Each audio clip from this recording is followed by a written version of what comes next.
అందరికీ నమస్కారం అండి. రమాస్ ఆనంద్ లహరికి స్వాగతం. ఛానల్ సబ్స్క్రైబ్ చేయండి, లైక్ చేయండి, షేర్ చేయండి. సౌనకాది మహాముల్లారా, వ్యాస భగవానుడు నాకు చెప్పిన నారద నారాయణ సంవాద రూపమైన దేవి ప్రకృతి స్వరూప ఆరాధనను వివరిస్తున్నాను. జాగ్రత్త వినండి అంటూ సూతుడు మళ్ళీ మొదలెట్టాడు. నారాయణుడు నారదుడితో చెప్తున్నాడు. ఓ విరించితనయ, గణేశజన్య అయిన దుర్గా, రాధ, లక్ష్మి, సరస్వతి, సావిత్రి అని ప్రకృతి స్వరూపునికి 5 రూపనామధేయాలున్నాయి. నారాయణ ఇలా ప్రారంభించగానే నారదుడికి చాలా సందేహాలు వచ్చాయి. నారాయణ మహర్షి ఆదిపరాశక్తికి ఆ రూపాలు ఎలా వచ్చాయి, ఎందుకు ధరించింది, ఎలా ధరించింది, లక్షణాలేంటి, చరిత్ర ఏంటి, గుణగణాలేంటి, పూజా విధానాలు ఏంటి, ఆ అవతారాలు ఎక్కడ ధరించింది అన్నీ వివరంగా తెలియజేయని ప్రార్థించాడు. నారాయణ మహర్షి వివరంగా తెలియజేయడం ప్రారంభించాడు.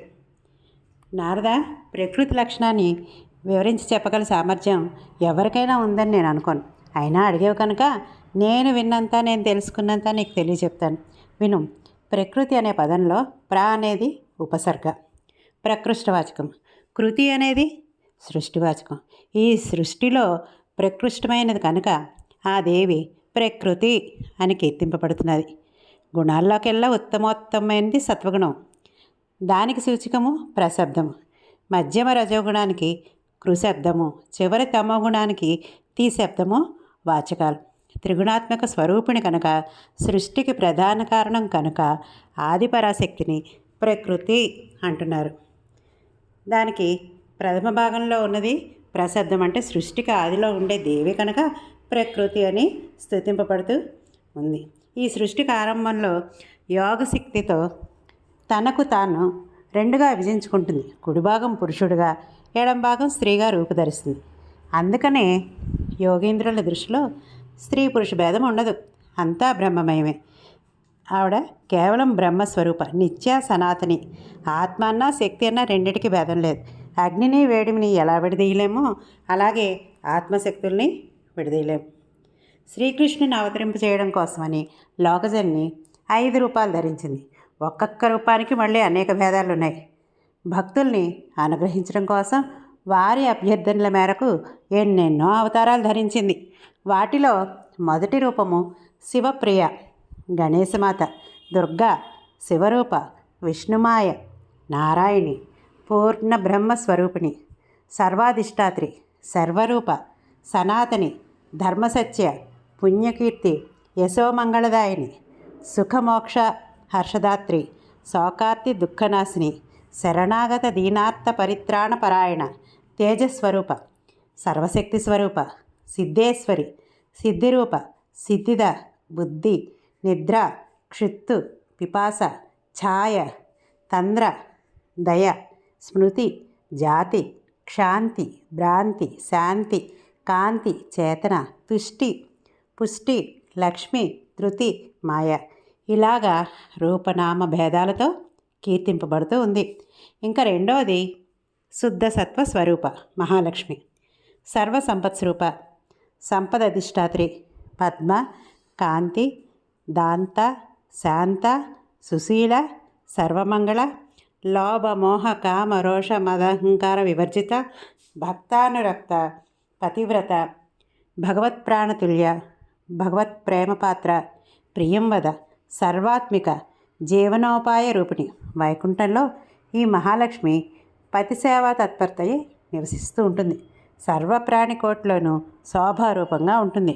స్వర్గంలో స్వర్గలక్ష్మిగా, రాజుల్లో రాజ్యలక్ష్మిగా, గృహాలలో గృహలక్ష్మిగా విరాజిల్లుతూ ఉంటుంది.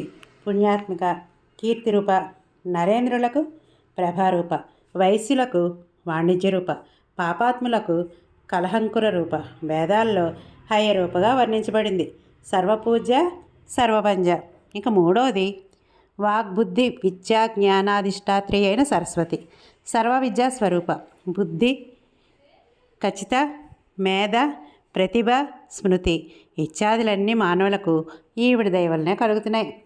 సిద్ధాంత భేదాలు, అర్థభేదాలు కలిగించేది ఈ తల్లియే. వ్యాఖ్యాస్వరూపిణి, బోధస్వరూపిణి, సర్వ సందేహభంజని, విచారకారిణి, గ్రంథకారిణి, శక్తిరూపిణి, సర్వ సంగీత సంధాన తాళకారణ రూపిణి, విషయ జ్ఞాన వాగ్రూప ప్రతి విశ్వోపజీవిని, వ్యాఖ్యావాదకరి, శాంత వీణా పుస్తకధారిణి, శుద్ధ సత్వస్వరూప, సుశీల, శ్రీహరిప్రియ, హిమ, చందన, కుంద, ఇందు, కుముద, అంబోజ సన్నిభ రత్న జపమాలికతో శ్రీకృష్ణుని ధ్యానించే తపస్వరూపిణి, తపఫలప్రద, సిద్ధి విద్యాస్వరూప, సర్వసిద్ధిప్రద. ఈ సరస్వతి లేకపోతే ప్రజలు మగవారవుతారు, మృతప్రాయులవుతారు. ఇక 4వది చతుర్వర్ణాలకు, చతుర్వేదాలకు, వేదాంగాలకు అధిష్టాన దేవత, సంధ్యావందన మంత్రతంత్ర స్వరూపిణి, ద్విజాతి జాతిరూప, తపస్విని, జపరూప, బ్రహ్మణ్య తేజోరూప, సర్వ సంస్కార రూపిణి, సావిత్రి, గాయత్రి, బ్రహ్మప్రియ. ఆత్మశుద్ధి కోసం సకల తీర్థాలు ఈ తల్లి సంస్పర్శను కోరుకుంటూ ఉంటాయి. శుద్ధ స్ఫటిక వర్ణ, శుద్ధ సర్వస్వరూపిణి, పరమానంద రూప, పరమ సనాతని, పరబ్రహ్మస్వరూపిణి, నిర్వాణ ప్రదాయిని, బ్రహ్మ తేజోమయి. ఈ తల్లి పాదధూళిలోకి జగత్తు పరిపూతమవుతుంది. ఇక 5వ రూపాన్ని విను నారద. 5వది పంచప్రాణాలకు అధిష్టాన దేవత, పంచప్రాణ స్వరూపిణి, ప్రాణాధిక ప్రియతమ, అందరికన్నా అందగత్తె, సౌభాగ్యమాన్ని, గౌరవాన్విత, వామాంగార్థ స్వరూప, తేజోగుణ సమన్విత, పరాపర, సారభూత, పరమ ఆద్య సనాతని, పరమానందరూప, ధన్య మాన్య పూజ్య. శ్రీకృష్ణుడికి రాసక్రీడాదిదేవి, రాసమండల సంభూత, రాసమండల మండిత, రాసేశ్వరి, సురసిక, రాసావాస నివాసిని, గోలోకవాసిని, గోపీవేష విధాయక, పరమాహ్లాద రూప, సంతోష హర్షరూపిణి, నిర్గుణ, నిరాకార, నిర్లిప్త, ఆత్మస్వరూపిణి, నిరీహ, నిరహంకార, భక్తానుగ్రహ విగ్రహ. విచక్షణులు వేదానుసారి జ్ఞానంతో ఈవిడని తెలుసుకుంటారు. సురేంద్ర మునీంద్రదాదులైన ఈవిడిని చర్మచక్షులతో చూడలేరు. వహ్ని లాంటి అంకుశాన్ని ధరించి ఉంటుంది. నానా అలంకార విభూషిత, కోటి చంద్రప్రభ, పుష్ట సర్వ శ్రీయుక్త విగ్రహ. శ్రీకృష్ణుడి పట్ల భక్తితో దాస్యం చేస్తూ ఉంటుంది. వరహావతారంలో ఈవిడ వృషభానుడు కూతురుగా జన్మించింది. ఈవిడ పాదస్పర్శతో వసుంధరంతా పావనమైంది. శ్రీకృష్ణుడి వక్షస్థలంలో శ్రీరత్నమై విరాజిల్లి నీలమేఘవృత్తమైన ఆకాశంలో మెరుపు తీగలాగా భాషించింది. ఒకప్పుడు బ్రహ్మదేవుడు ఈవిడ కాలికోటిని సందర్శించి తనను తాను శుద్ధి చేసుకుందామని ఆశించి 60,000 సంవత్సరాలు తపస్సు చేశాడు. కానీ ఫలితం దక్కలేదు. కనీసం కల్లోనైనా దర్శనం కాలేదు. బ్రహ్మలోకంలో అతడికి దొరకని సందర్శనా భాగ్యము భూలోకంలో లభించింది. బృందావనంలో రాధగా దర్శనమిచ్చింది. ఈ రాధ దేవీ పంచమ రూపము. నారద, సృష్టిలో కనిపించే ప్రతి స్త్రీలోనూ దేవీ రూపము కళారూపంగానో, కాలరూపంగానో, అంశరూపంగానో, కళాంశాంశ రూపంగానో ఉంటూనే ఉంటుంది. స్త్రీలందరూ దేవీ స్వరూపాలే. పరిపూర్ణ స్వరూపాలు మాత్రం ఈ 5. ప్రధానాంశ రూపణులు కొందరు ఉన్నారు. వారి గురించి కూడా చెప్తాను, తెలుసుకో అంటూ చెప్తున్నాడండి. ధన్యవాదాలండి.